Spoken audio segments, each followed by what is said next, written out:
Assalamualaikum warahmatullahi wabarakatuh. Tepangkeun wasta Abdi Muhammad Rasid Gustiawan di kelas 11 MIPA hiji. Sampurasun. Bapak Ibu guru anu kusim kuring dipika hormat, perencanaan sadayana anu kusim kuring dipika hormat, sajaacana hayu urang panjatkeun puji syukur ka Gusti Allah Nu Maha Suci tur Maha Kawasa. Margi kalawan rahmatna, urang sadaya tiasa patepang dina ieu acara ku kaayaan alhamdulillah sehat walafiat. Dina kasempatan ieu abdi bade ngaguar perkawis pergaulan bebas.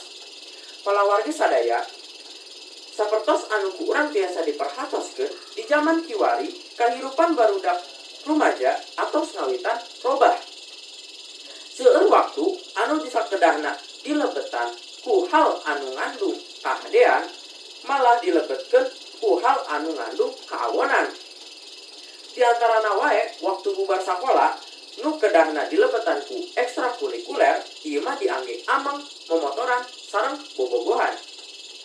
Sanes teu kenging ari bobogohan teh, tapi da adi saumuran urang mah bobogohan ge anu sawajarna wae. Bisa ngan saukur cetan unggul, tong dugikeun ka amang wae duaan, da ngewa katingalina. Kumaha upamina hubunganna pegat? Atanapi kumaha upami aya hal anu teu dipika hoyong malah kajadian? Saha bakal liweuh sareng isina? Da urang jeung kolot oge da. Tah, aya sababaraha hal anu jadi panyabab pergaulan bebas eta diantarana.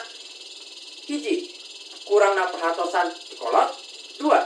Kolot nu cerai. 3. Kurangna iman.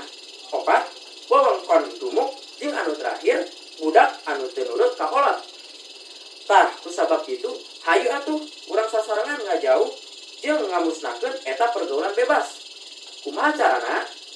Nya, ku cara ningkatkeun keimanan sareng katakwaan ka Allah Subhanahu wa taala, nurut ka kolot, junun sakola supaya tiasa ngahontal naon nu dipika hoyong, nyibukeun diri ku aktif di organisasi-organisasi anu aya gunana sareng anu seueur ngandung kasayan. Palawargi sadaya, sakitu wae ti sim kuring kirang langkungna sing dihapunten. Mudah-mudahan Gusti Allah Nu Maha Suci tur Maha Kawasa mereka berkahan ka urang sadayana. Amin ya robbal alamin. Wassalamualaikum warahmatullahi wabarakatuh.